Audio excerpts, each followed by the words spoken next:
I made a mistake in my last video. This little girl, blue, brown, gray, has a different name. It looks like Frances Houston. Okay, Houston is NASA.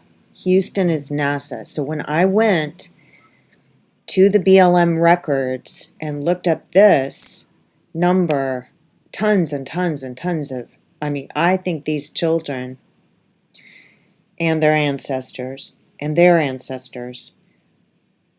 they're heirs of the children in the concentration camp, in the internment camp. And when I looked under the BLM records, I was looking under Jazz Pearson. I didn't look under Frances Houston. I guess we can do that now. So you go to Glow, BLM, search documents. For some reason, I was blocked on one of my browsers. So here you go to Houston and Frances. Okay, this is what I think is Frances Farmer that Kurt Cobain was talking about. Frances Farmer, no matching records. So let's go back and make sure that I'm seeing it right. Oh, it's Huston, Huston,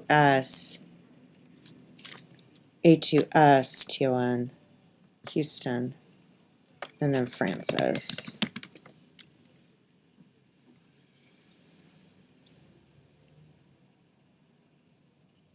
So I think after this reset, okay, this is 1865, Frances Houston right here.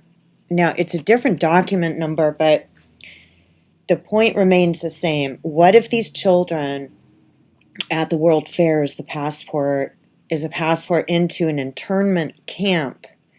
So the U.S. government, if they keep them in an internment camp, they get the inheritance from their heirs. So Tartaria existed. I believe that it was, the America was already built up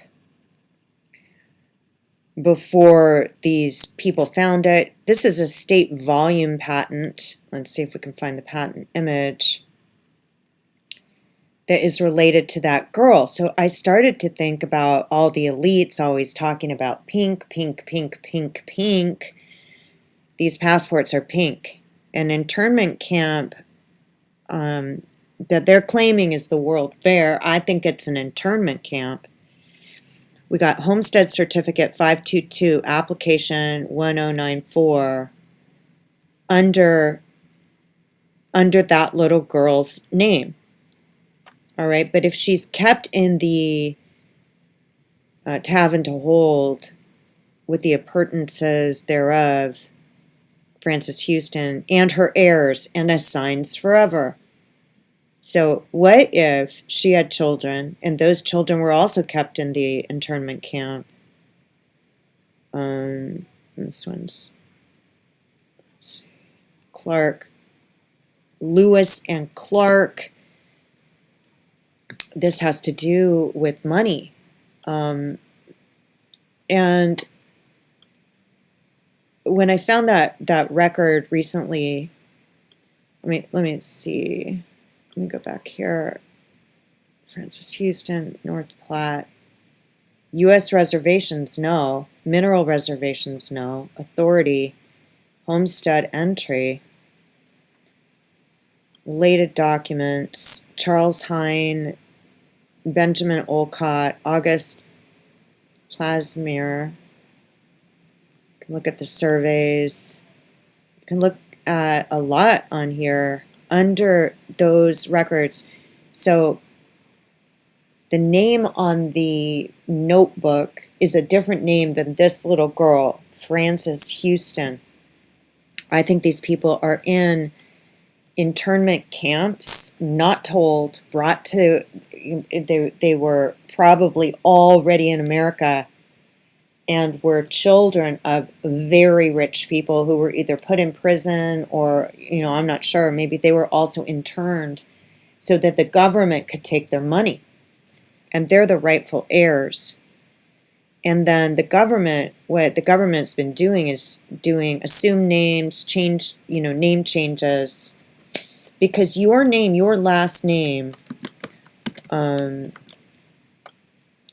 is, when you look up the Social Security and the IRS, the way they do names, your Christian name is your first name.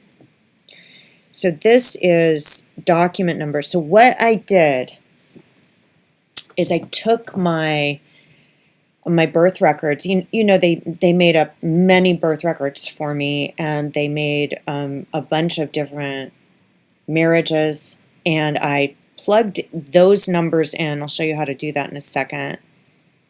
But I'm looking up Valdez because this last record I found, the quintillion dollar record that went through Guantanamo, shows that this person had they put a quintillion dollar lien on this person and then had consular birth records under.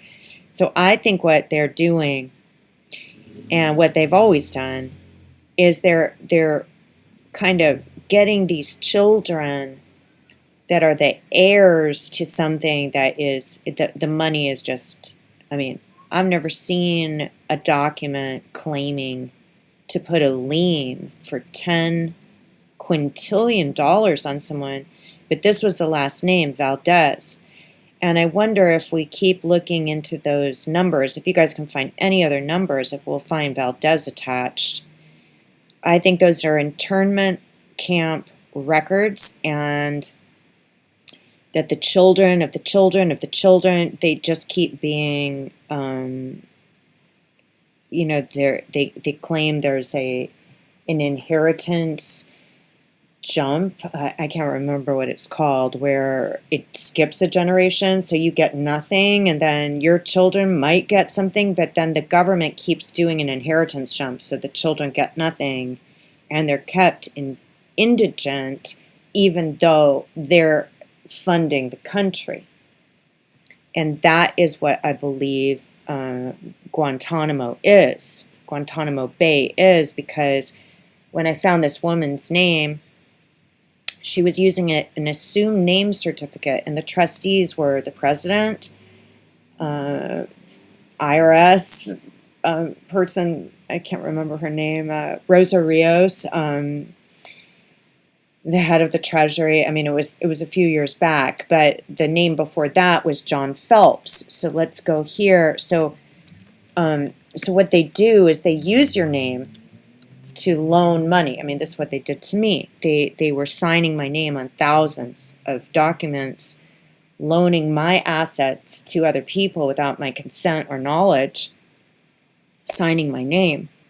So the assumed name, and what's confusing is in Social Security, it's like your first name and your middle name is your first name. That should be in the first box. They're doing something weird with the middle. Like, don't put a middle name in. You do a correction record, and then you put your last name, the name you know yourself to be, even if that's not your real name. Your Christian name is the first name. That is your Christian name. And I kept wondering, why are they using so many different last names? Well, legally, your Christian name is only your first name, unless you come and say, my Christian name is my first, a middle name, and I have no middle name. Do you know what I mean? Like, your first name is a hyphened name, and then there's no middle name, and then you have your surname, right? Whether that's your real surname or not, I think that they're just doing this to children that they're keeping interned based on the holdings of their ancestors, and they just want to use that, and that's why they're just signing the name. And I haven't figured out how to get them to stop signing it, but this trust I found using the name Valdez said the earlier name was John Phelps. So they're switching genders, and then they're making another assumed name, and then they're putting all of those records in Spain. So that's just what I think is going on. And when you go back to this record, it is Frances Huston, sometimes referred to as Frances Farmer, because they're stealing all of her assets. They pretend she's crazy. I believe all of the children they're doing it to have gray eyes and that are a different, like from a different civilization, that we're here in America first. We're here in America first. They're claiming they're, I did think when I looked up the Basque, because of my parents' book, I looked up the Basque, and the Basque also have gray eyes. So the Basque are very rich, very wealthy people.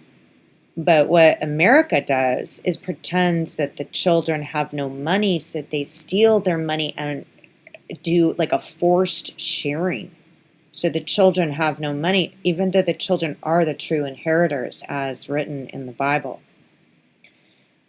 which is very odd. It's just odd.